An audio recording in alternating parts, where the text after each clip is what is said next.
Martínez i que ens ha convocat avui per parlar del tema que tenim escrit a la pissarra amb la participació del professor Jason Hickel. Us agraeixo a tots la presència, us estimulo a que continueu estudiant i treballant aquests temes. La Societat Catalana d'Economia està molt interessada en aquest tema. De fet, el grup d'Economia Ecològica i Política Ambiental és un dels grups de treball més actius que tenim aquí i estem segurs que no sols perquè el tema és d'una importància capital en els moments actuals, sinó perquè inclús en altres moments també ho seria, doncs creiem que hem de treballar en aquest tema cara al futur. Us anuncio, simplement perquè ho sapigueu, que el proper dia 27 d'octubre tindrem una conferència sobre un tema que és també d'interès, que és la reducció del temps de treball i la jornada laboral de 4 dies. Punt i seguit, una oportunitat per la transformació econòmica i social. Vosaltres estic segur que també amb el tema de la transformació econòmica i social i mediambiental també hi esteu interessats. Aquesta sessió tindrà lloc el dia 27 d'octubre a les 6 de la tarda a càrrec del professor Joan Sanchís i Muñoz, que és professor associat del Departament d'Economia Aplicada de la Universitat de València. Aquest és el tema.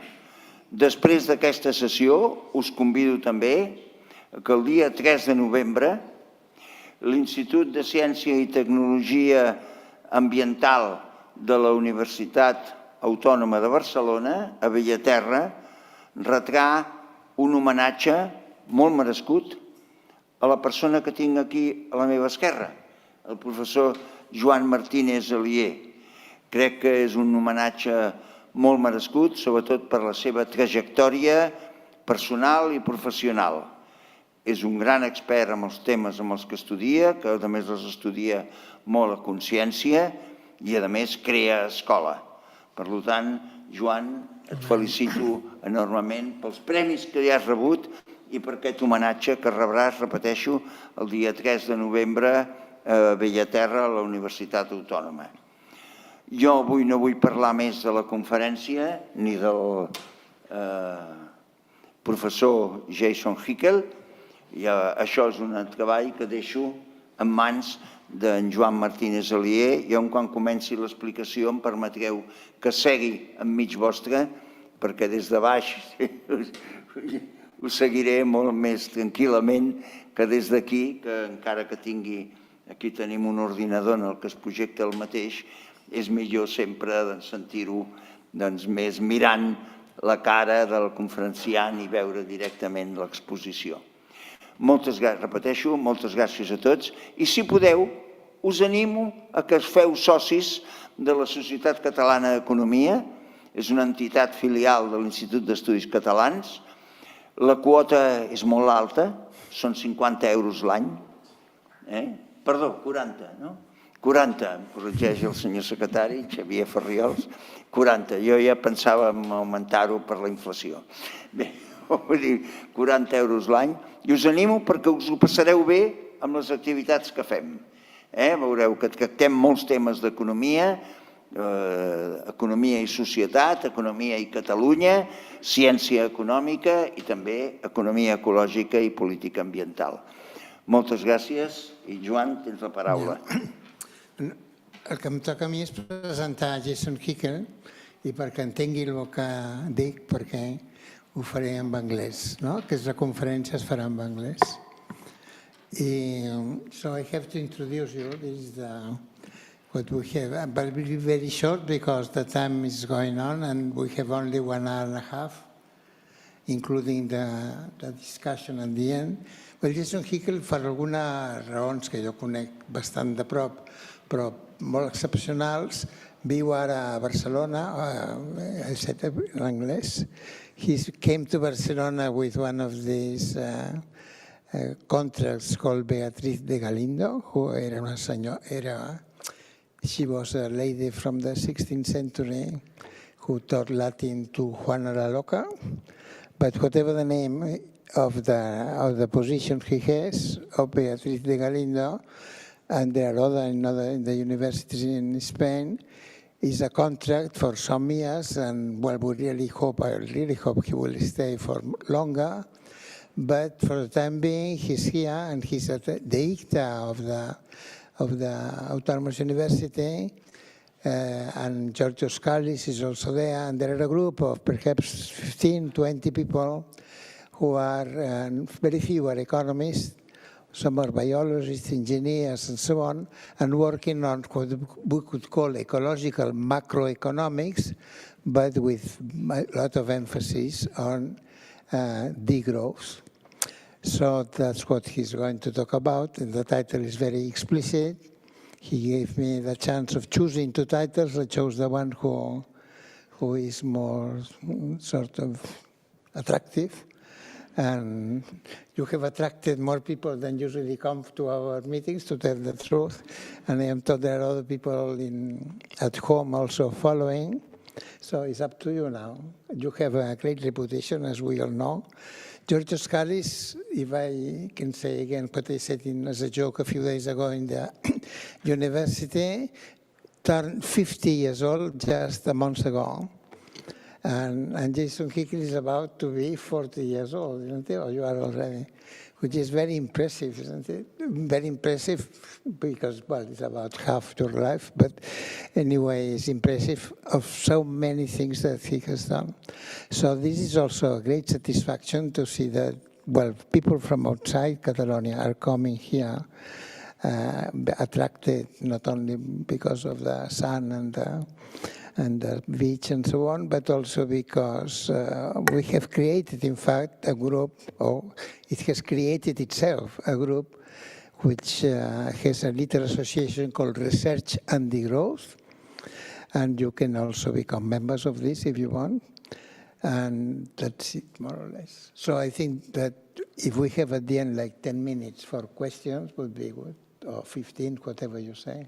Thank you.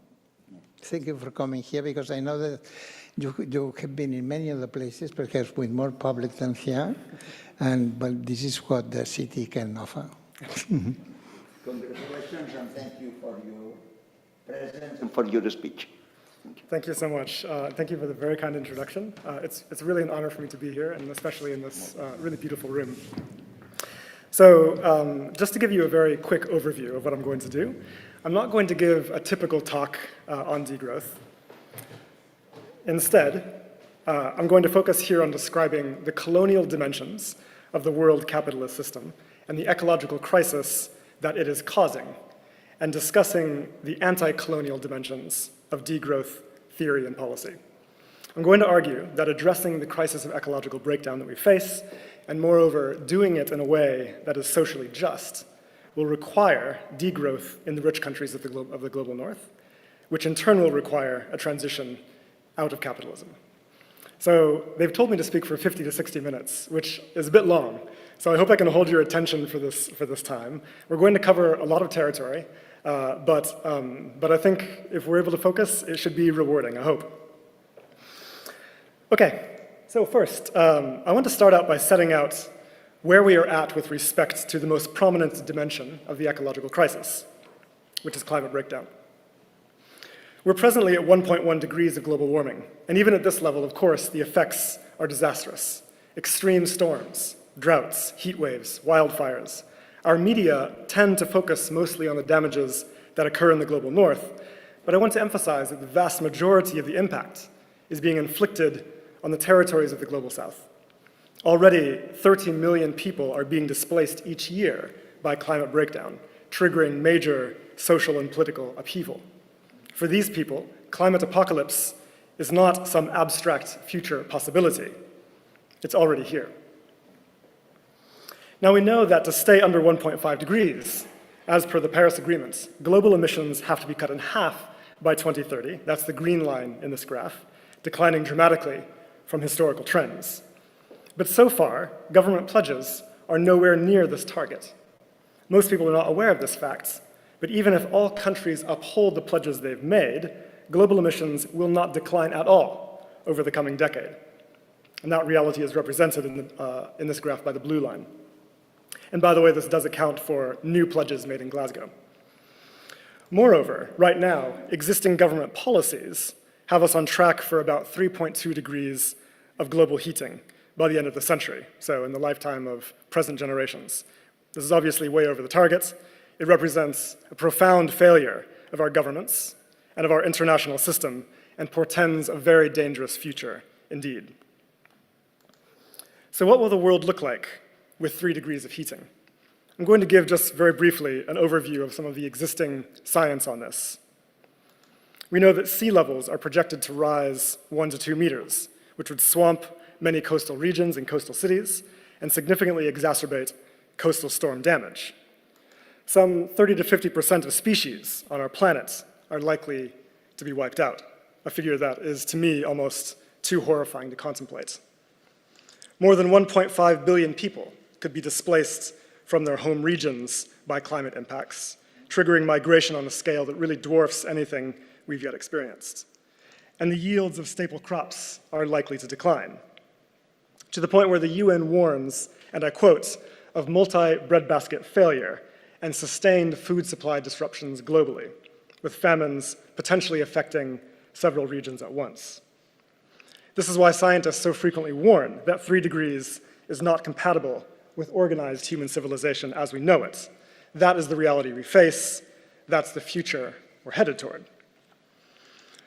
And climate change is not the only crisis we confront. This reality tends to fall out of our media discourse, but it's important.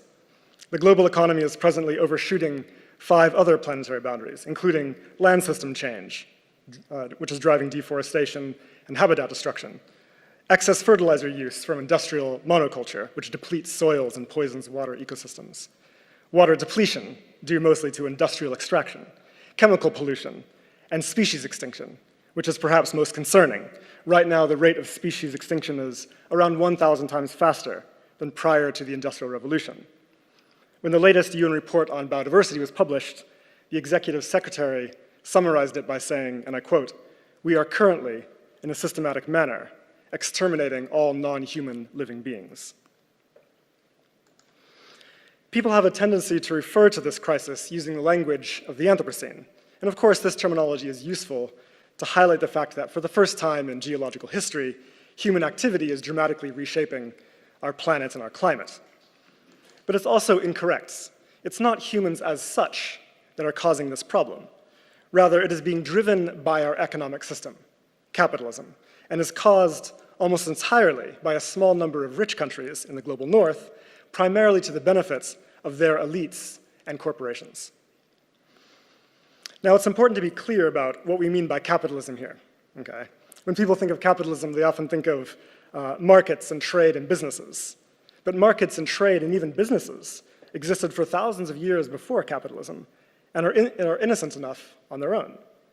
What distinguishes capitalism from other economic systems is that it is organized around and dependent on constant expansion, perpetually increasing levels of industrial production and consumption, which we have come to measure in terms of GDP growth, right? It's the first intrinsically expansionary system in history. If this system doesn't grow, it crashes into crisis, which we experience every few years, with terrible consequences for ordinary people. Crucially, under capitalism, the purpose of increasing production is not primarily to meet concrete human needs for things like housing or healthcare or nutritious food. It's not about use value or social progress. Rather, it is primarily to extract and accumulate an ever-increasing quantity of profit. That is the overriding objective. And this process, let's call it growthism, has no identifiable endpoints.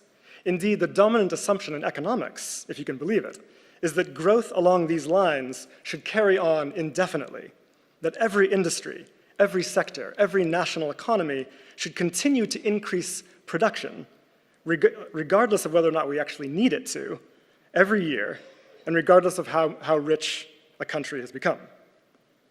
Such a system is obviously irrational at the best of times, and right now, I'm sure you'll agree, in the middle of a climate emergency, It's clearly madness. The problem is that growth doesn't come out of thin air. It's a process of production, which entails the use of energy and materials, and these have ecological impacts. In general, the more you produce, the more energy and resources you use than would otherwise be the case under any given technological regime. Okay. Now, it's important to grasp that the world economy is characterized by an extraordinary inequality in the use of energy and materials. Let's focus here on energy for a moment, okay? High-income countries, which are on the right here, use vastly more energy than the rest of the world, several times more than what would be required to meet human needs at a good standard, and also well in excess of what is compatible with the Paris Agreement target of staying under 1.5 degrees, right? So why is it that rich economies have such extreme levels of production and energy use, while at the same time large numbers of their own citizens cannot make ends meet? In the USA, 40% of people do not have affordable health care. In the UK, 4.3 million children live in poverty. It appears to be a paradox. And the reason, of course, is that because under capitalism, decisions about what to produce, how to use resources, and who benefits from the surplus that we generate, all of this is controlled by a small number of extremely wealthy individuals, the 1% who own the majority of corporate shares and who elect the directors of firms, right? And of course, what they do is they decide that we should produce things that maximize their profits, things like advertising and SUVs and fossil fuels, rather than things like public healthcare and public transit. The result is that we have a system that simultaneously overuses resources and still at the same time fails to meet people's basic needs.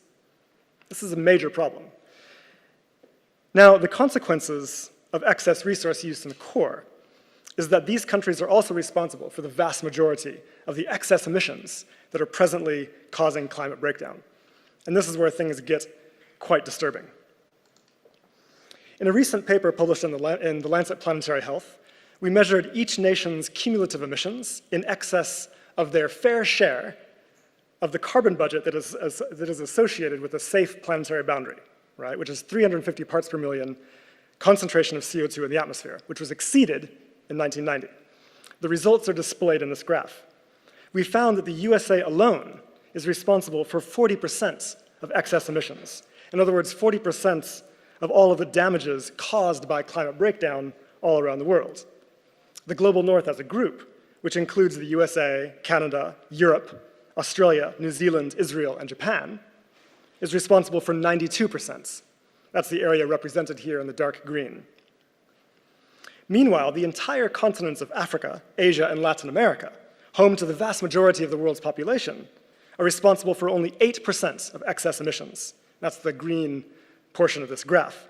And most of the countries in the global south, including big nations like India, Indonesia, and Nigeria, are still well within their fair share of the planetary boundary and have therefore not contributed to the problem at all.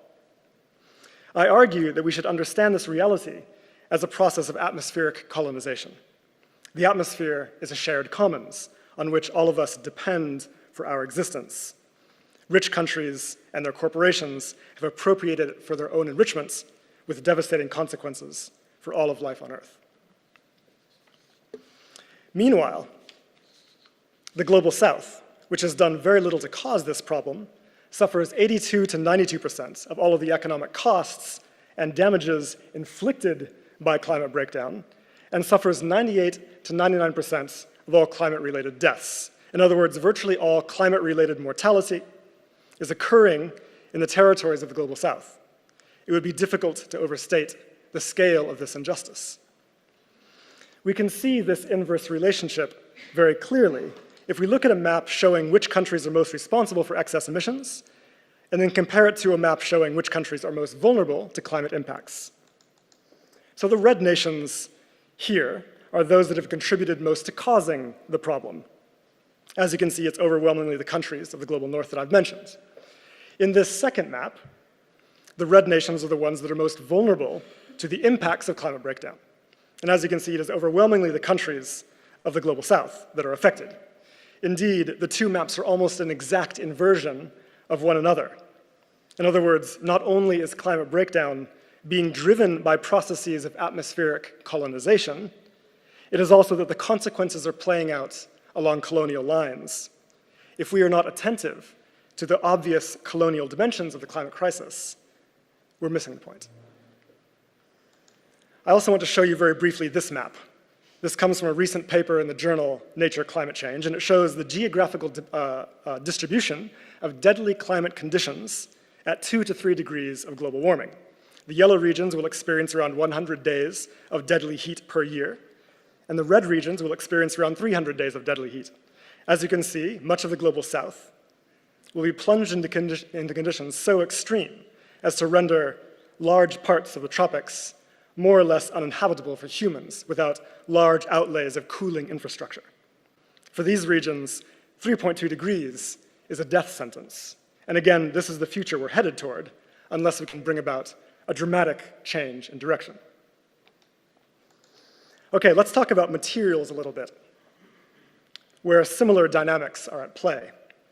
This graph shows global material use over the past half century, the total weight of metals and cement and forests, fish, fossil fuels, all of the materials that the economy extracts and consumes each year.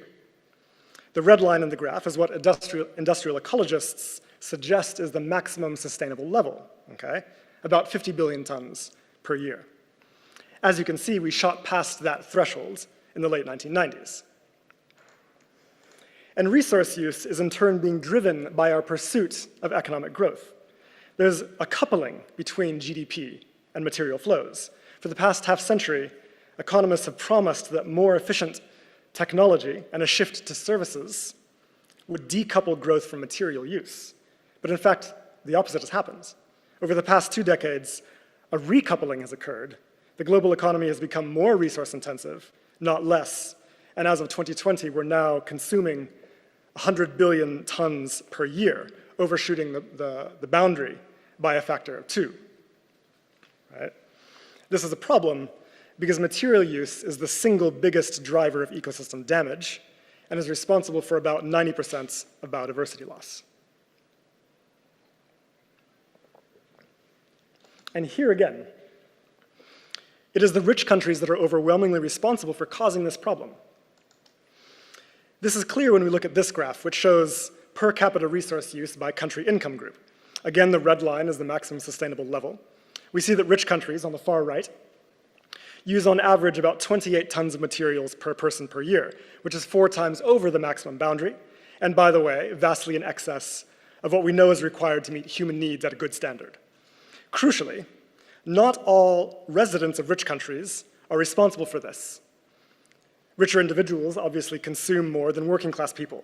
But more importantly, let me emphasize this fact, these high levels of resource use are an effect, and should be understood as an effect, of an economic system that is organized around commodification and profits rather than around meeting human needs. So I want to emphasize this is not primarily a question of individual consumption, but a question of the underlying economic system. Okay? Meanwhile, lower income countries use a small fraction of this and remain well within sustainable levels. In most cases, they actually need to increase their use of resources in order to build the infrastructure required for human development, hospitals, houses, electricity infrastructure, and so on. Okay? Now, and here too, excess resource use in the global north represents a process of colonization. Let me explain briefly how this works. Okay? Here's the key facts.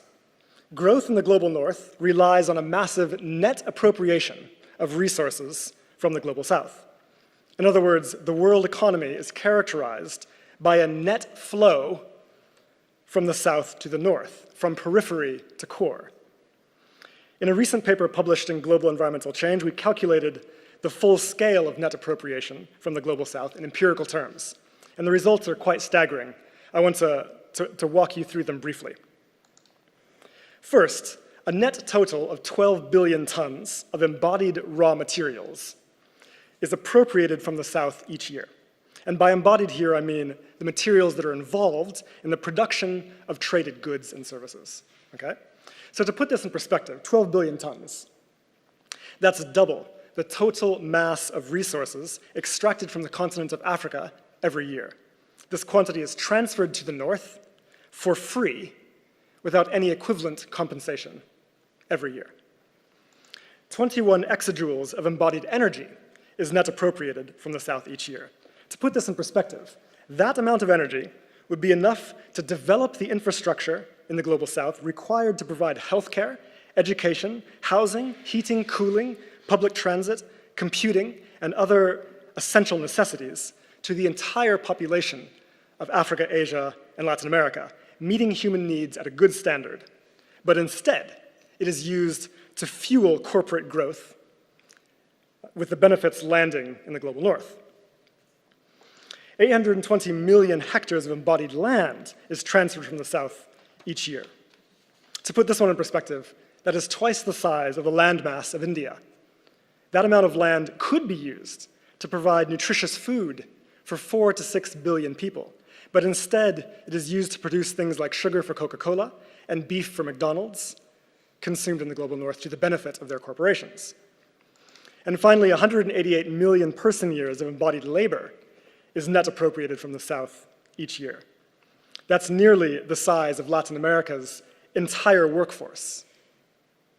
That labor could be used to staff hospitals and schools, to produce food and goods for local needs, but instead, that standing army of workers is working full-time, year after year, churning out tech gadgets and fast fashion for northern companies. This is not a small thing. Our results show that growth in the global north depends utterly on this imperialist appropriation. It depends on sucking the life out of ecosystems and human communities in the global south. Now, what this means is that the social and ecological impacts of northern growth are offshored or externalized to the global south. That is where the damage happens, at the resource frontiers. You don't see it in Spain or in Finland. You see it in Brazil, Indonesia, and the Congo. Southern ecosystems and communities are plundered to support continued growth in the north. And this is the cause not only of environmental degradation in the global south, but also of mass poverty and human deprivation. My colleagues and I calculated that the value appropriated from the south each year is equivalent to $10.8 trillion in northern market prices, which would be enough to end extreme poverty 70 times over. But instead, the South is maintained in conditions of misery to support and shore up the possibility of continued capitalist growth in the core.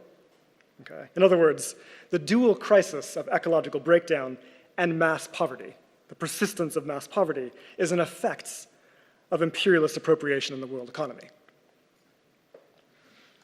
So in a few minutes, I'm going to explain what's going on here, why and how these net flows occur. But first, I want to establish a broader point. I want to argue that imperialist appropriation along these lines is not incidental. It is a structurally necessary feature of capitalist growth. Okay? Remember, under capitalism, growth is not about increasing production to meet specific human needs. We established that. It is about increasing production with the goal of extracting and accumulating surplus value. That is the overriding objective.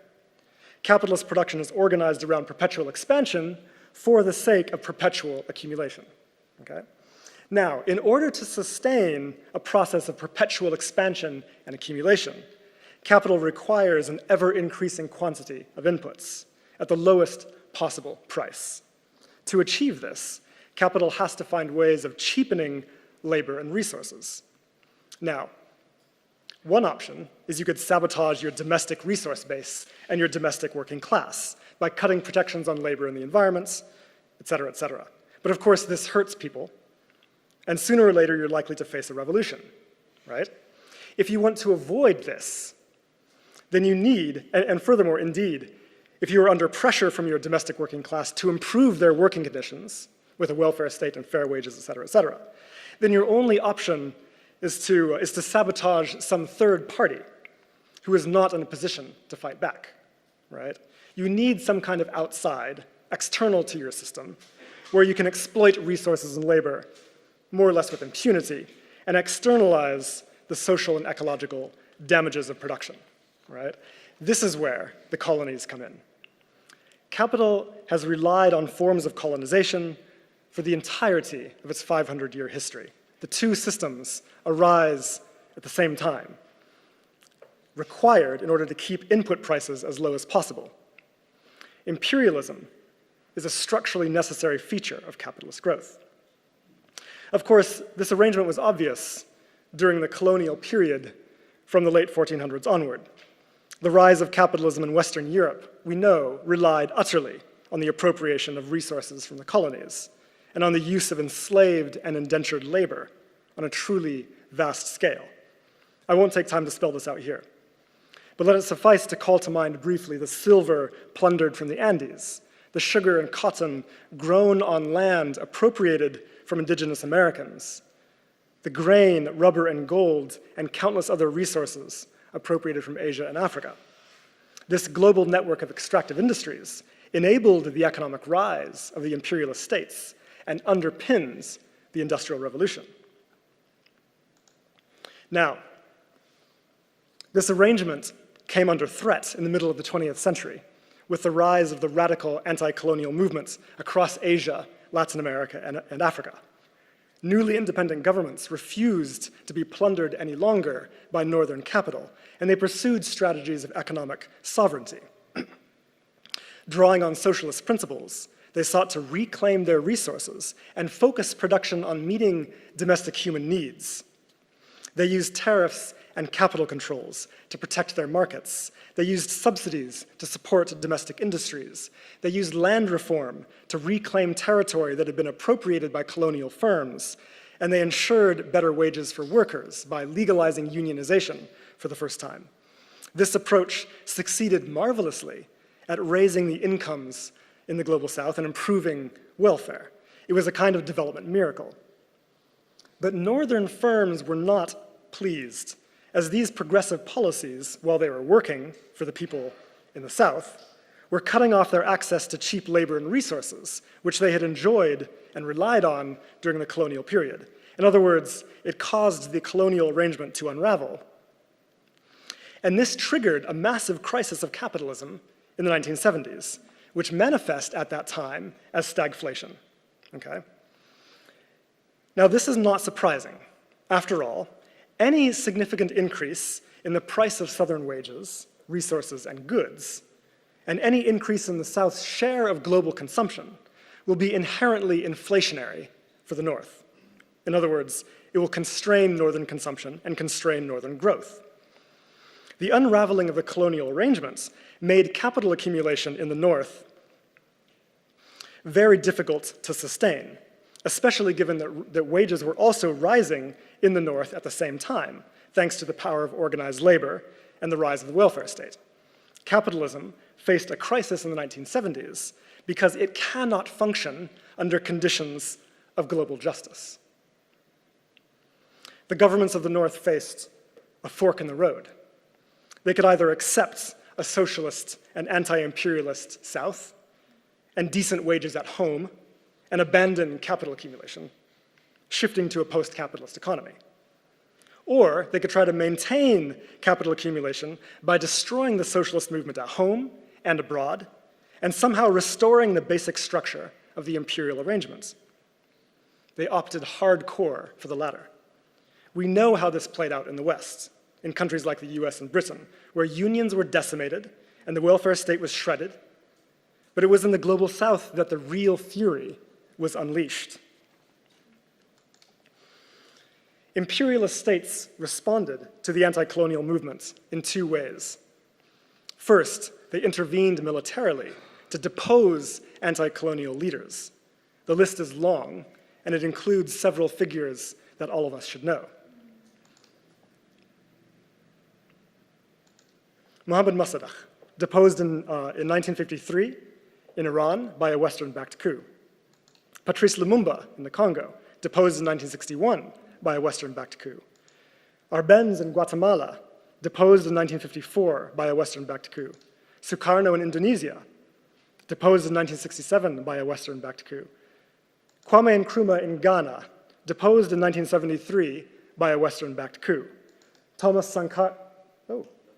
Salvador Allende in Chile, whom all of us know, deposed in 1973 by a Western-backed coup.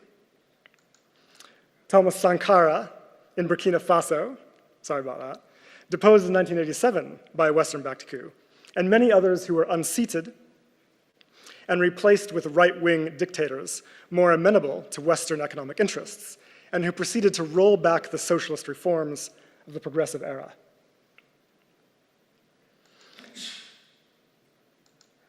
But northern states also intervened by using the World Bank and the IMF to impose structural adjustment programs across the global south in the 1980s and 1990s. Okay.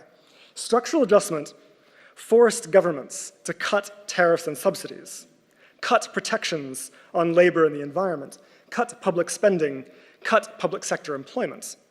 This was the sharp edge of neoliberal reform imposed more viciously on the global south than ever it was in the USA or Britain. The effect was to destroy the South's sovereignty and push the prices of labor and resources back down. It was sort of an invisible coup. Structural adjustments thus restored the imperial arrangements and rescued capitalism in the global north.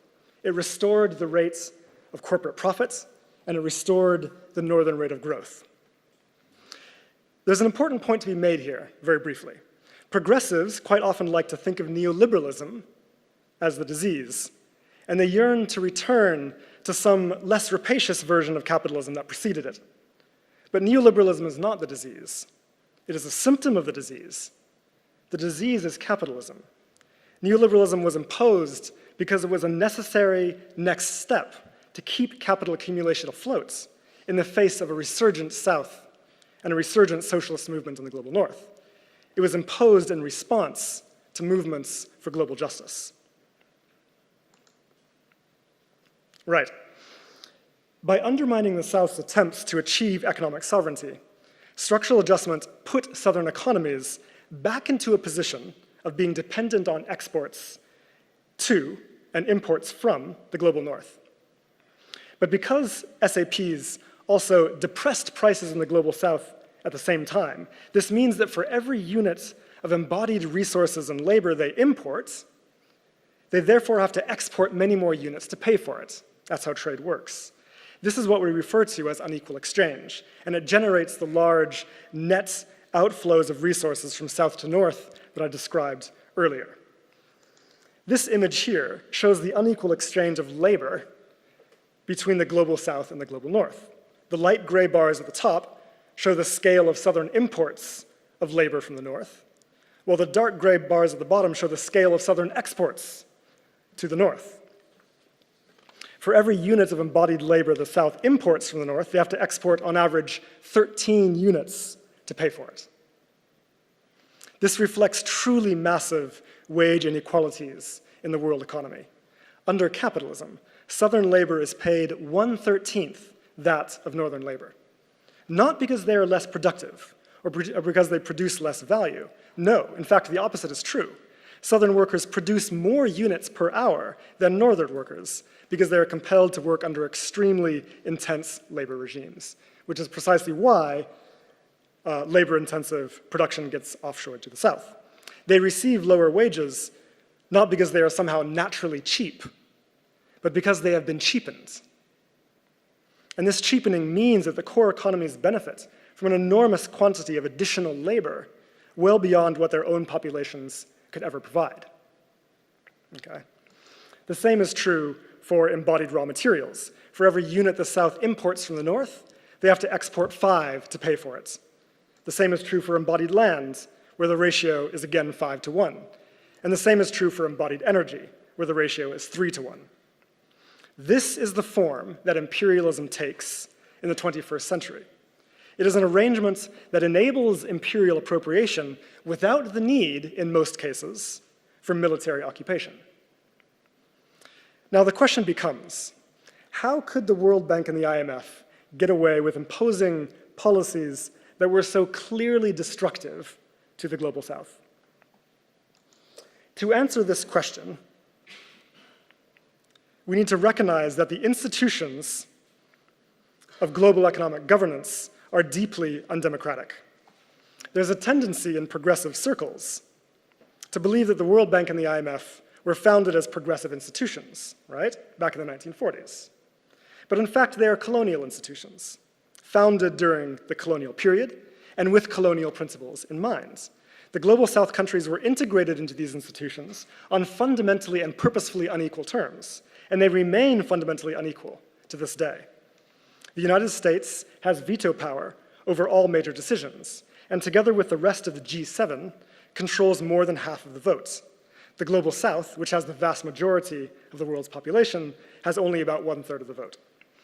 If this was the case in any national parliament, we would be outraged. We would call it apartheid. And yet apartheid principles operate right in the center of our global economic governance system. The core economies are able to determine the rules of the international system in their own interests. The imposition of structural adjustment on the Global South was simply an outcome of imperial privilege.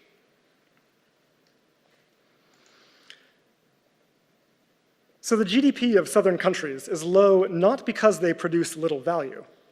It's because their labor and their lands and their lives are cheapened. This happens through structural adjustment, as I've described, but that is not the only mechanism for cheapening. There are several others. It also happens through the exercise of monopsony power in global commodity chains. Lead firms like Apple are so dominant in their sectors that they can basically dictate prices to their suppliers in the Global South, forcing them to keep wages at or even below subsistence. It also happens through monopoly power. More than 90% of all patents are owned by northern firms. So not only do they set prices for their suppliers, they can also set the prices of final sale. And of course, the difference between prices they pay and the prices they get is registered as GDP in the Global North. This allows lead firms to appropriate value that is produced in the South, a pattern that is cemented by the patent rules that are enshrined in the World Trade Organization. And speaking of which, I should mention, finally, that the WTO itself is also deeply undemocratic. Bargaining power is determined by market size. So the countries that became rich during the colonial period are able to determine trade policies today in their own interests. Inequality begets inequality. Okay. Now, I want to take a moment to underline a key conclusion that emerges from this. Okay? Which has to do with inequality. When neoclassical economists think about inequality, they assume that all the world's countries are on the same general trajectory of development. They're just at different stages. The poorer countries of the South are just behind, but they'll be able to follow the same development trajectory of the US and Europe and eventually catch up to them, right? But once we understand that capitalist growth in the global north depends on imperialist appropriation, this narrative is revealed to be absurd. Catch-up development cannot occur within a system that is predicated on imperialist appropriation. It physically cannot occur in the context of net south-north flows, and it cannot occur within a system that relies on cheapening southern labor and resources. Saying that poor countries can catch up to rich countries is like saying that Amazon workers can catch up with Jeff Bezos if they just work hard enough, right? It's clearly absurd. This is why we see that the income gap between the global south and the global north has continued to increase since the end of colonialism, as we see in this graph. There's no catch-up development happening. And this is not because poor countries are behind. It is because they are exploited. This also allows us to have a different perspective on global poverty. Poverty in the global south is not some kind of natural condition. It's an effect of imperialist appropriation. It's an effect of price depression, which constrains southern income and consumption. And it's an effect of the rules of international trade and finance that preclude the South from using policies that we know would enable them to achieve sovereign development. And indeed, this is why we see that development success stories only are ever really achieved to the extent that countries manage to claw back some degree of economic sovereignty and use state-led industrial policy, which we can see in the case of China, some of the South American countries, and for different geopolitical reasons, the East Asian tigers. But there's another reason to question catch-up narratives, and it has to do with ecology. Here's the key point. The high levels of resource use and energy use that characterize the core economies cannot be universalized. They cannot be universalized because they rely on net appropriation, but also because they are wildly in excess of sustainable boundaries. If all countries were to consume at the rate of the core economies, consume materials at the rate of the core economies, we would need four planets to sustain us. If all countries were to consume energy at the rate of the core economies, decarbonization in line with the Paris Agreement would be literally impossible. Indeed, we would be cruising for a future of guaranteed catastrophic climate breakdown. On the contrary, what is required, if we were to have any chance of reversing ecological breakdown and achieving the Paris goals, is that the core economies need to actively and quite dramatically scale down their use of materials and energy. Let's start with materials. Rich countries need to scale down their use of the planet's resources by around 75% from existing levels. There is widespread agreement on this. The objective is even ratified by the European Parliament. Now, the existing dominant discourse claims that this can be accomplished with green growth. The idea is that efficiency improvements will allow us to achieve an absolute decoupling of GDP from resource use, so that GDP can rise indefinitely, even while resource use declines. It sounds wonderful. The only problem is that green growth narratives have little empirical support. There's little evidence of sustained absolute decoupling of GDP from materials, even despite dramatic improvements in technology and efficiency over the past few decades, and despite a shift to services. And all existing models project that it is unlikely to be achieved in the future. The main reason for this is that in growth-focused economies, gains or savings from efficiency are reinvested to expand the process of production and consumption, which makes absolute reductions very difficult to achieve. In other words, it's not our technology that is the problem here. It's growth. What about climate? Remember, in order to stay under 1.5 degrees, we need to cut emissions to zero by 2050. High-income nations, given their disproportionate share of historical responsibility, must decarbonize much faster than this. Now, emissions are different from materials. We know that it is possible to absolutely decouple GDP from emissions by transitioning to lower carbon energy sources. Indeed, more than a dozen high-income nations have already achieved this, even when measuring emissions in consumption-based terms. This fact has been widely recruited to argue that not only is green growth possible, but according to the Financial Times, it's already here. Now, what this discourse obscures is the fact that none of these countries are reducing emissions in line with what is required to stay under 1.5 degrees, or even well under 2 degrees as per the Paris Agreement, and certainly not when we account for what is required of the rich countries under conditions of equity. Existing trajectories, and even existing planned trajectories, are inadequate.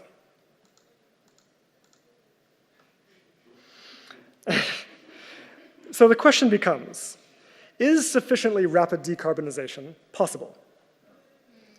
The answer is yes, but not if high-income nations continue to pursue growth at the same time. The reason is simply because growth is coupled to energy demands. So more growth means more energy demands than would otherwise be the case. This is a problem because more energy demands makes it more difficult and probably impossible to cover it with renewable alternatives in the short time we have left. Indeed, this is why climate action has so dramatically failed so far. This is why we're headed for 3 degrees. Politicians know this fact, but they cannot bring themselves to face it. In order to reconcile continued growth in rich countries with the Paris Agreement targets, they bet heavily on speculative negative emissions schemes to save us. The idea is that even if we overshoot the Paris Agreement targets, that's okay, because we can pull excess emissions back out of the atmosphere later in the century, right? The problem is that scientists reject this assumption as highly dangerous. Without going into detail here, the main problem is that the technology has not been proven at scale, and if it fails, we'll be locked into a high temperature trajectory that will be impossible to escape. It's a massive gamble with the future of all of life on Earth, all to defend growth in the global north, which we don't even need.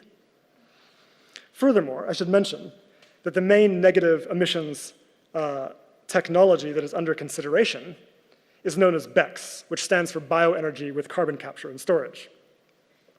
This would require biofuel plantations around 3 times the size of India, on lands appropriated overwhelmingly from the global south. In other words, this so-called solution relies on the assumption of continued imperial appropriation from the south. This is not morally or politically acceptable. Now, if we scale down our assumptions about negative emissions, then the evidence is clear that to stay under 1.5 degrees, or well under 2 degrees, high-income nations will need to dramatically reduce energy use. The less energy we use, the more quickly we can decarbonize. Okay. In light of this evidence, we need a fundamentally different approach. Yes, we need efficiency improvements, but this alone is not going to be enough. We also need to abandon growth as an objective and scale down less necessary forms of production in order to reduce energy and resource use directly. The first step is to realize that high-income nations do not need more growth. We must understand that growth is a metric of aggregate production, as measured in terms of market prices, not in terms of use value. When it comes to human well-being, it's not aggregate production that matters. What matters is what we are producing. Is it private jets or is it housing? Whether people have access to essential goods, is the housing expensive or affordable? And how income is distributed, to the rich or to the poor. That's what counts.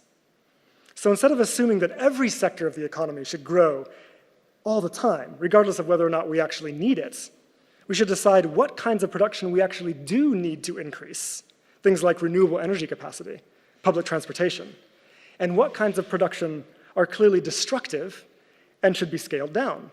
SUVs, private cars, private jets, air travel, fast fashion, industrial beef, advertising, the practice of planned obsolescence, the military-industrial complex, and so on. In capitalism, there's huge chunks of the economy that are organized mostly around expanding corporate power and elite consumption, and we would be better off without them. This is known as degrowth. Now, I want to clarify that degrowth is not anti-technology. On the contrary, degrowth scenarios embrace ambitious efficiency improvements to the extent that they are empirically feasible and socially just.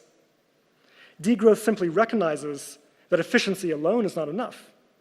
We also need a radical transition toward equity and sufficiency. Focus the economy around what is required to secure human well-being, reduce inequality, and scale down less necessary forms of production. This approach is powerful in terms of climate mitigation because it would significantly reduce energy demands and make it possible to achieve a rapid transition to renewables, fast enough to stay under 1.5 degrees. It also succeeds in bringing resource use down significantly, thus stopping and even reversing ecological breakdown and biodiversity loss. This is incredibly hopeful news. Most people would regard this as sensible, except for one sticking point. What about jobs? What about livelihoods? As we scale down less necessary forms of production, won't that lead to unemployment? Clearly, that would be politically untenable. Nobody would agree to such a future, and nor should they. Fortunately, there's a simple solution. As the economy requires less labor, we can shorten the working week and share necessary work more evenly. We know that shorter working hours deliver big improvements in well-being, health, and gender equality, while at the same time dramatically reducing emissions. It also happens to be resoundingly popular. We can also roll out a climate job guarantee, decentralized and democratic. Such a program would ensure that anyone can train to participate in the most important collective projects of our generation, building renewable energy capacity, insulating homes, producing local food, providing social care, and regenerating ecosystems. Who wouldn't want to be part of this kind of work? This permanently ends unemployment and allows us to mobilize labor around use value rather than exchange value, around socially necessary objectives rather than around corporate profits. At the same time, we need to decommodify essential goods and expand universal public services. And here I mean not just healthcare and education, but also housing, public transports, clean energy, water, internet, and nutritious food. This ensures that essential goods and services are always being produced and are always accessible, regardless of fluctuations in aggregate output. And by the way, it is also intrinsically deflationary in that it directly decreases the cost of living, an important intervention in today's economy. Next, democratize production. Public services should be democratically managed as much as possible, and control within private firms should be devolved to workers. We know that under conditions of direct democracy, people choose to focus production on meeting human needs and well-being while using resources more sustainably. Democracy is essential here. On top of this, we need to dramatically reduce inequality and distribute income more fairly. This is key. People often ask me whether there will be enough income in a degrowth scenario to meet everyone's needs. The answer is yes. By definition, yes. National income is by definition equal to the total prices of all the stuff that is produced and consumed in the economy. There is always exactly enough income to buy everything the economy produces. So long as we are producing what people need, then there will always, by definition, be enough income to buy it.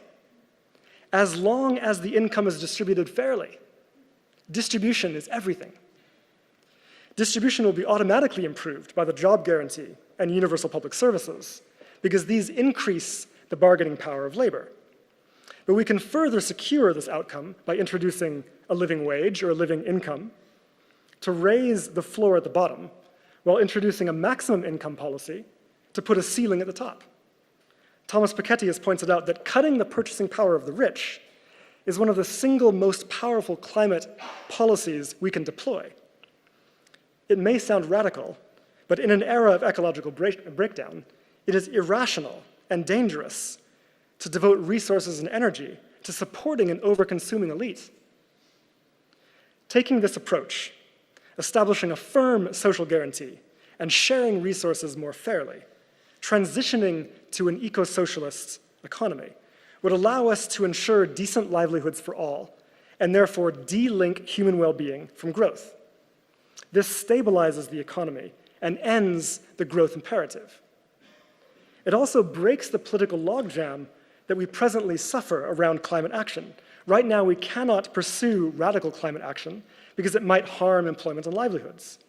By taking the question of employment and livelihoods off the table, securing them permanently, we can pursue radical climate action without anyone getting hurt. Nobody worries about it anymore.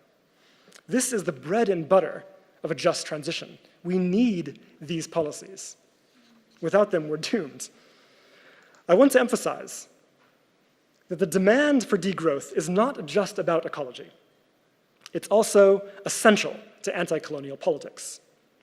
We must end the colonial patterns of appropriation that underpin northern growth, to release the South from the grip of extractivism and a future of catastrophic climate breakdown. Southern countries should be free to organize their resources and labor around meeting human needs rather than around servicing northern capital accumulation. Degrowth is, in other words, a demand for decolonization. It's important to recognize that degrowth scholarship builds on the legacy of anti-colonial thinkers, Frantz Fanon, Gandhi, Julius Nyerere, Thomas Sankara, Berta Cáceres, people who knew that capitalism in the North was driving colonization in the South. And this thinking is reflected clearly in the People's Agreement of Cochabamba, signed in 2010 by thousands of social movements across the South, calling for the governments of rich countries to cease their appropriation of the planet's commons, scale down their resource use, and decolonize the atmosphere. The Cochabamba Statement is much more radical and coherent than anything that passes for analysis in mainstream Western discourse. If you have not read it, I urge you to do so. It becomes clear that social movements in the South recognize that ecological breakdown is being driven ultimately by capitalism. They recognize that it has clear imperial dimensions, and they call for an anti-colonial struggle in response. It is incumbent on all of us here to stand in solidarity with this demand. As the 21st century unfolds, we must strive for a world where everyone can live healthy, dignified lives in balance with the planet's ecosystems. The good news is that we know empirically that it's feasible to meet the needs of the whole global population, 10 billion people, at a good standard within planetary boundaries.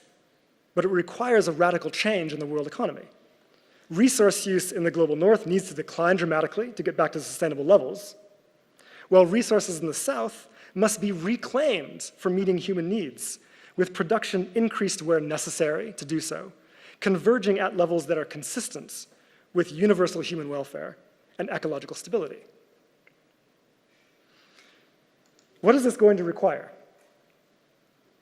Well, it's going to require that the global north transitions out of capitalism and shifts to a democratic post-capitalist economy. This is crucial to obliterate the constant pressure for imperialist appropriation. But it is also crucial in order to make it feasible to meet the needs of northern citizens with significantly less resources and energy. Neither of these are possible in a capitalist economy. At the same time, we also clearly need urgent structural changes to the world economy. Democratize the institutions of global economic governance so that southern governments have an equal voice in the decisions about trade and finance that affect them. Cancel odious or unpayable debts, or introduce mechanisms for safe default to liberate southern governments to direct their resources toward human development objectives. End structural adjustment programs to allow southern governments to deploy the policies that are necessary for sovereign development: tariffs, subsidies, capital controls, nationalization, public spending. Social movements in the global south have been calling for these reforms for decades. For too long, their demands have gone unheeded. But there's a problem. Capitalists in the global north will not voluntarily make such a transition. Of course, we might hope that some enlightened leaders will take steps in this direction, or that radical social movements here will eventually force them to do so. This could certainly work, particularly if environmentalists are able to establish alliances with trade unions and other working-class political formations, which is essential to the success of this movement. And toward this end, foregrounding the social policies I described earlier is critical to speak directly to the question of working-class livelihoods and economic security. This has to be secured. Clearly, we should do everything possible to move in this direction. We must build those social movements. We must build those alliances. But for the global south, ask yourself, why should they wait around for this to happen? Why should they wait around to be decolonized? There's an additional option. Southern governments can and should take steps to achieve unilateral decolonization, delinking from exploitation by northern capital, by mobilizing their resources and labor to meet domestic human needs rather than to service the interests of northern corporations. This is not easy to achieve, but insights from modern monetary theory offer pathways for how it can be done, at least in the case of nations that have sovereign control over their own currency. The first step is to reduce dependence on northern imports. The biggest import categories are food and energy. Governments can issue the national currency to fund a strategy of food sovereignty, mobilizing land to provide nutritious food for all, while at the same time pursuing a strategy of energy sovereignty by rolling out renewables. This would significantly reduce governments' needs for foreign currency, and thus reduce their reliance on foreign capital, which is what puts them in conditions in a position where they are forced to accept structural adjustment. To mobilize labor for these projects, governments can issue currency to fund a public job guarantee. This would end unemployment and ensure that everyone has access to a decent livelihood, therefore achieving a major development objective that has so far remained out of reach. If you have surplus labor, mobilize it around what people need. This is a very clear teaching of MMT. The third step is to build sovereign industrial capacity, using tariffs, subsidies, nationalization, and capital controls where necessary, to organize production around meeting domestic needs, to further reduce pressure for imports, and to participate in regional trade, which tends to be less exploitative. Okay. To the extent that any of these policies are prohibited by foreign creditors, which is quite often the case, governments can and should take steps to default on their external debts through collective action wherever possible. This might make borrowing in foreign currency more difficult for a short time, but because we are reducing our dependence on foreign currency, this doesn't matter as much as it otherwise might. Now, I want to emphasize that this also requires a transition out of capitalism in the global south. The reason that capitalism has failed to deliver development in the periphery is because capital has to cheapen inputs.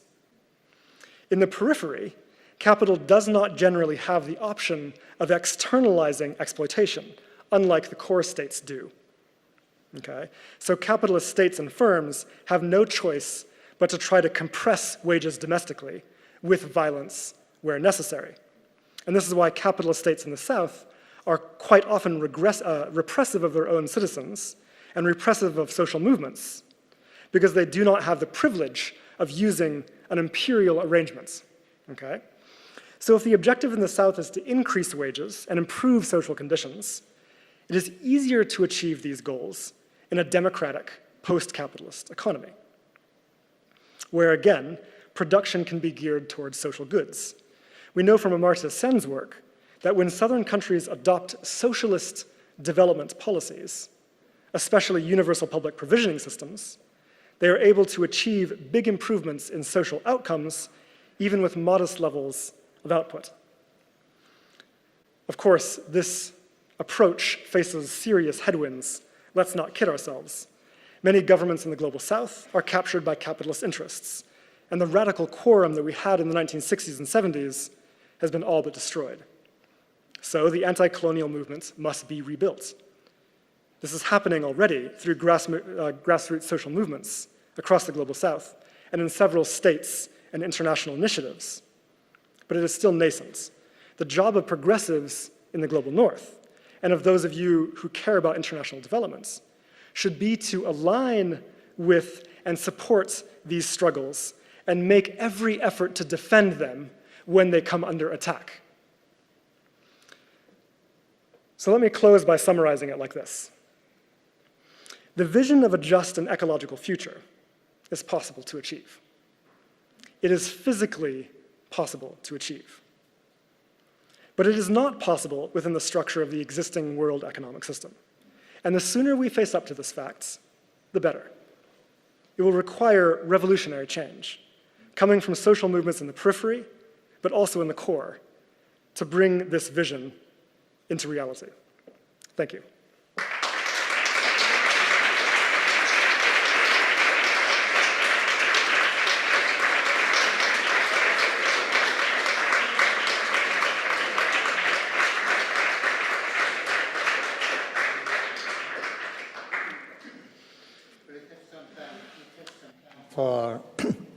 For some questions, I think, 10 minutes or 15 minutes.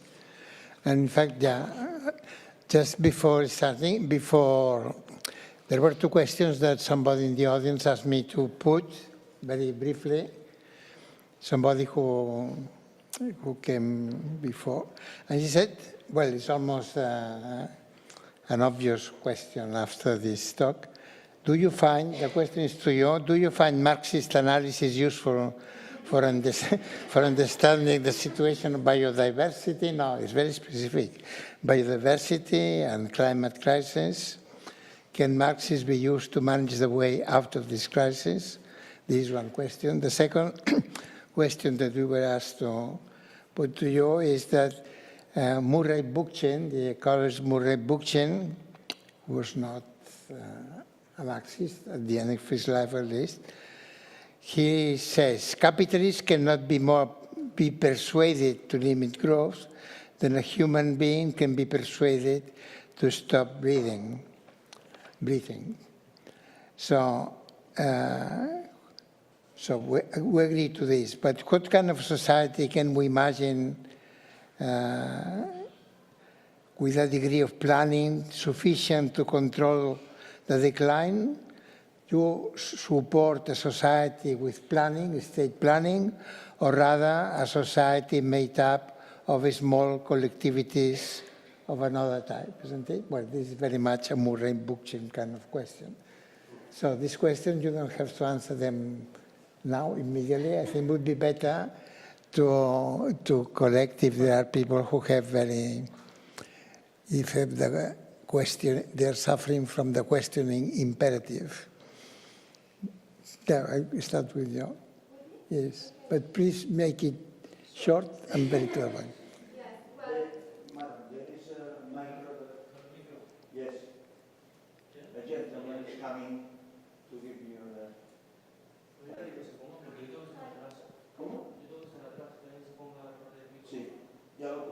Is it working? Yes. Yes. Okay, so first of all, I really want to thank you for taking a stand in solidarity and out of a privileged position that you have, putting your privilege in favor of other realities, and I think that is a really brave and unusual stance. And I find it hard not to feel a mix of rage and grief and but also inspiration when I listen to you. So my main question is, in order for, I don't believe capitalists can be persuaded out of its stance, and you said that as well. So my way of looking at it is that we need a different narrative. We need a different mythological approach that needs to be coming out of mass media and reaching out to a sufficiently large number of people to create a social movement that will put pressure on capitalism. And I can't see how we're going to do that because we are, I'm speaking from a social movement perspective. I'm seeing when we're facing mass media which are under corporation interests. So how the hell are we going to create a narrative that is going to be able to reach the sufficient amount of people to make this vision that you are proposing really viable? That's my question. Perhaps another question, and then whenever you want to talk, to talk. Thank you very much, Jason, for your work and for the presentation. I enjoy it so much. You mentioned that growth, of course, is related to labor, energy, materials from the south that go to the north. But I wonder about the crisis of energy we are living today, crisis of energy and materials, because sooner or later, perhaps it's going to be impossible to continue the growth in the north, even extracting everything from the south. Maybe not so soon, but maybe in a few years or decades at the most. So then I wonder if we need to talk about unfair growth, but also the possibility of unfair degrowth. Because you mentioned that neoliberalism is the symptom, capitalism is the cause. I agree. But perhaps the problem is a system of oppression. That capitalism is a system of oppression, but can change, can be another one. So for example, another system of oppression that some people are thinking about is that this neo-fascism connected to perhaps slavery, servitude, techno-feudalism, who knows? So I agree with you, but it's just thinking, especially related to what I said, the crisis of energy, which is very heavy because it's a structural thing. And I wonder if you want to talk or reflect on that. Go ahead. No. Okay, thanks very much. Let's see. So 3 questions, I'll try to respond very briefly.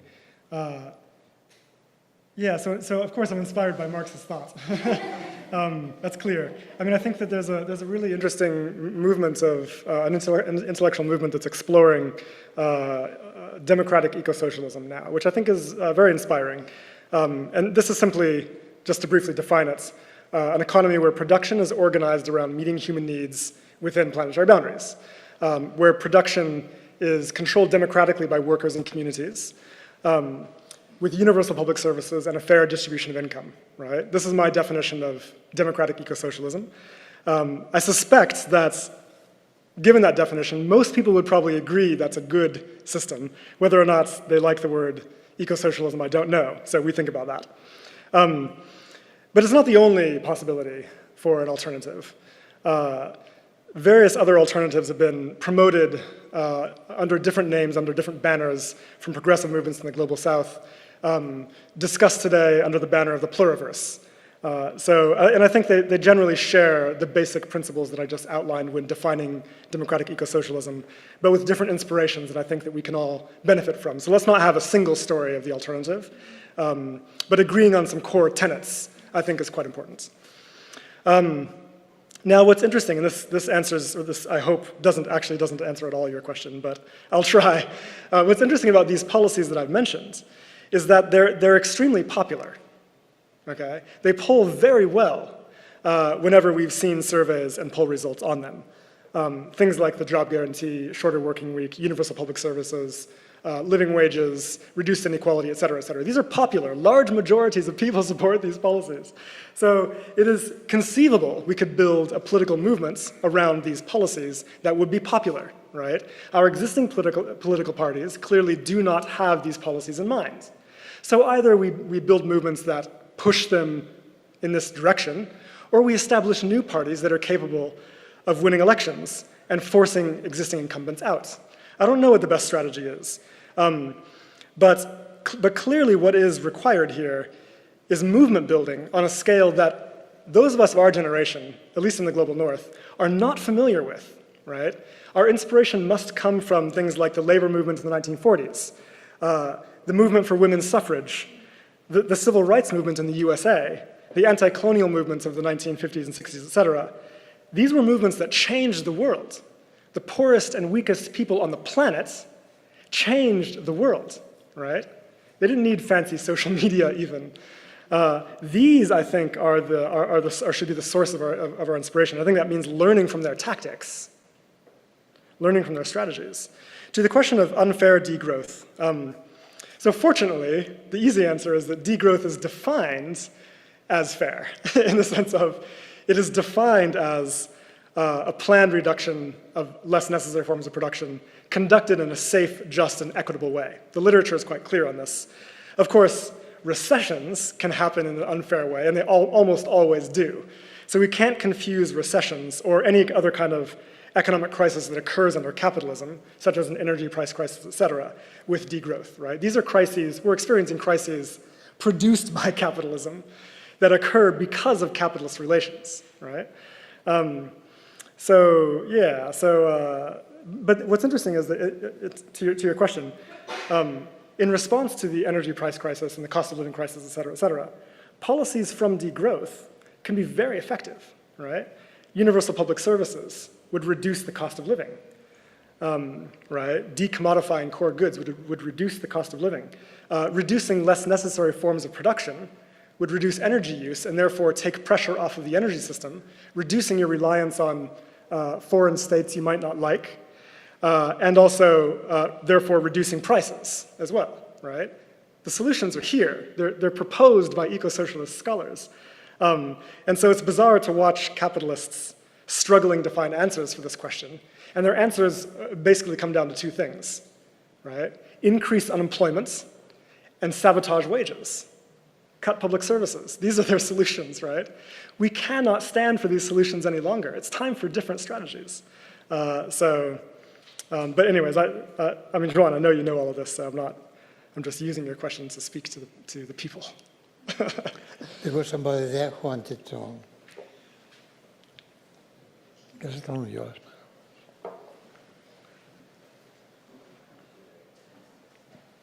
Yeah, Three brief questions. Whoa. One, you told us that between country inequality when it comes to emissions is the key dimension, what you relate to sort of this imperialism. At the same time, we know that between countries, income inequality has gone down dramatically the last decades, driven by China, Brazil, and so on. So if income is that correlated with emissions, and what you told us about imperialism goes in the other direction, that seems inconsistent. What am I missing in that picture? The second thing about this sort of economic calculus of imperialism.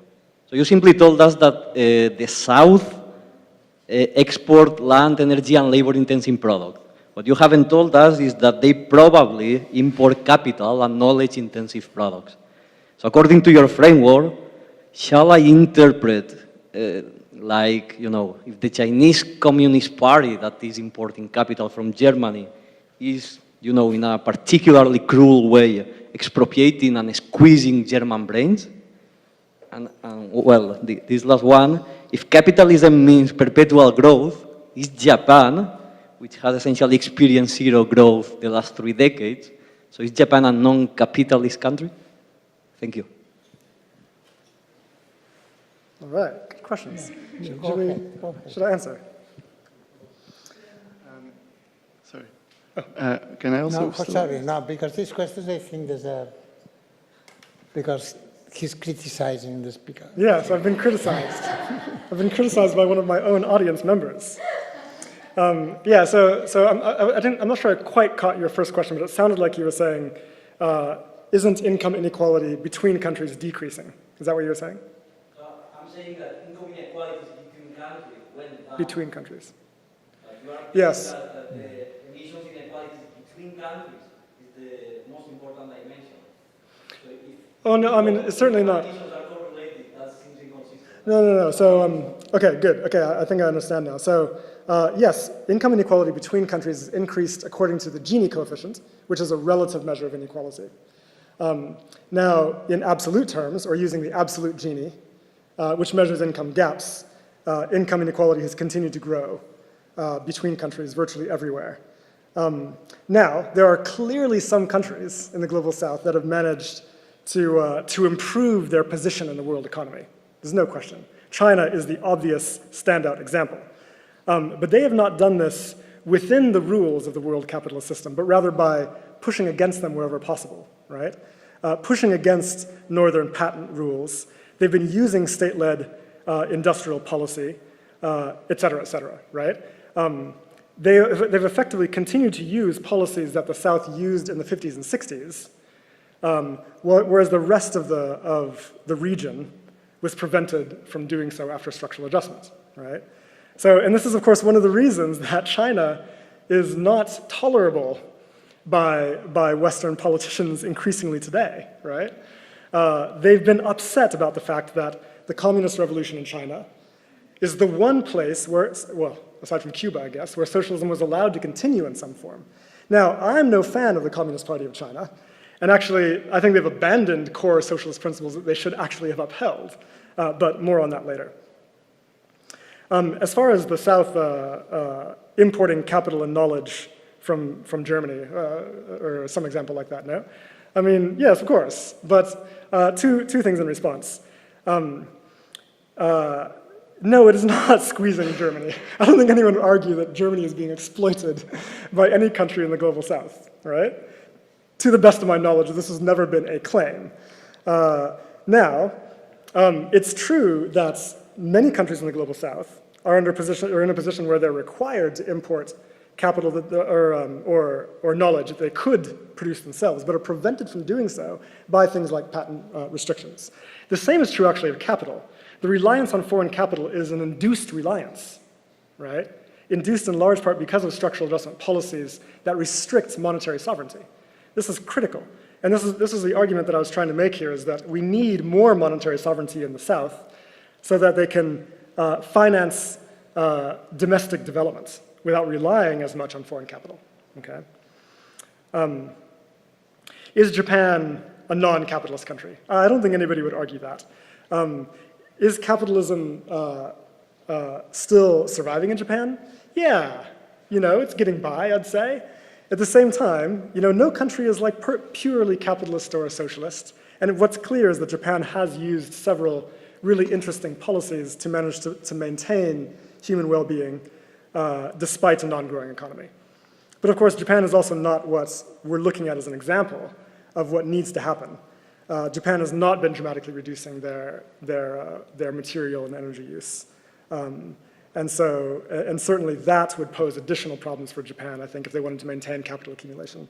But yeah, so I think that it's very interesting, actually, what you say, to look at examples of countries where, even Spain, actually, where growth has been difficult to achieve, and how they've managed that socially, right? We can learn from that. I think we should. So we don't have to be super cut and dry about it. I think we can learn where things are working. And there are plenty of countries in the global south over the past several decades that during periods of declining output have managed to improve social outcomes. And I think that we can learn lessons from them too. Anybody else? Yeah. Thank you for the talk. I think it was very interesting. I have one question about debt, because you state in the Global South, you suggest that we should just remove part of their debts and not expect them to pay it back, which I understand because it comes from a colonial past, where it was built. But I was wondering, how do you look at debt if you remove the historical perspective? So just debt as a tool, as a monetary tool to give incentives to people to try something out. Because if you give a debt in our current system, you expect an additional return, which goes in the other way of the degrowth ideas. So I was wondering, what is your idea about this? Like, do you think debt can still be something part of our economy, but in a different way than that it's designed now? Shall I answer? Okay. What is the question? Yeah, thanks very much, thank you. So debt is simply a transfer of finance with particular strings attached. Now, a transfer of finance is simply a transfer of some kind of purchasing power over labor and resources, right? So what you're effectively doing when you give somebody a loan is you're allowing them to have some kind of control over productive capacity in the economy, right, to do something with it. The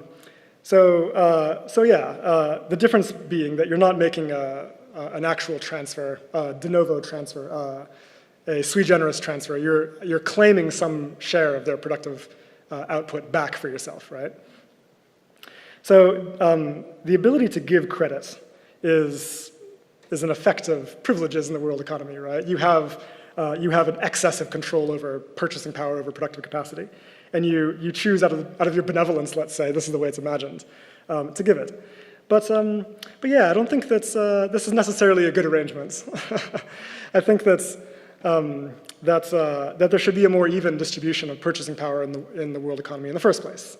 And for the Global South, which was my focus here, this requires being able to issue their own currency, to control their own labor and resources and productive capacity for their own purposes. A privilege that the core economies exercise regularly, and yet which is denied to most countries in the periphery, right? Due to imposed debt to GDP ratios and so on. So this, I think, we need to address. Is there room for debt in a degrowth scenario? This is another dimension of your question. This is an interesting question that several researchers are exploring right now, actually, and has been explored a bit in the literature. One of the conclusions that seems to emerge from this is that you might be able to have some kind of simple interest debt that would be sustainable, but compounding interest debt, maybe not, right? So maybe we think about that a bit, but I'm no expert in that particular field. You'd have to look at the literature that deals with that particular question. Yeah, thank you, though. It's a really important one. Right, we have to finish actually because of the time and no. So I'll say something to finish because sometimes, including myself, that the growth movement has been criticized because it's a very Northern European or US movement. I'm very worried about growing their own food and having their own. bicycling to work and so on. And of course, basic income for everybody. No? Well, I belong to this, I am from the north. But you mentioned Cochabamba 2010, which in fact failed because of the internal politics of Bolivia. But now, for instance, Gustavo Petro in Colombia, he's making a speech very much in the same tradition. And very few people here in Catalonia, clearly, are able, I think, as you are doing now, inspiring many of us, to look at things from the logical point of view, which is the point of view of the majority of humankind, isn't it? Which is in the South. Many of these ideas about ecological and equal trade and so on also came from the South, from Previs, adding the ecological issue, or Maristela Svampa, or Alberto Acosta, or Gudinas in Latin America. But this view from the South, in which we really are a minority in the world, is a very, well, healthy politically, I think, but also very, is according to the truth of the issue, isn't it? This is the real world. So from our point of view, thank you very much. Thank you. And it wouldn't, one thing is that he was born, no? You were born in the South, isn't it? I was. In the extreme South, meaning in South Africa, and you were raised there, and I suppose this has some, well, I don't want to do psychoanalysis, but this might have some influence. I should clarify, I was not born in South Africa. I was born in Eswatini, which is a neighboring country to South Africa. Well, But, not in the country, but in the region. Yes, in the region. But it's true, no, I mean, even as a young boy, I was influenced by the anti-apartheid struggle that was happening next door and by the anti-colonial movement, which was in full swing in this particular former British colony, where the land remains in the hands of British corporations. And I thank my comrades there for their teaching. Okay, thank you very much.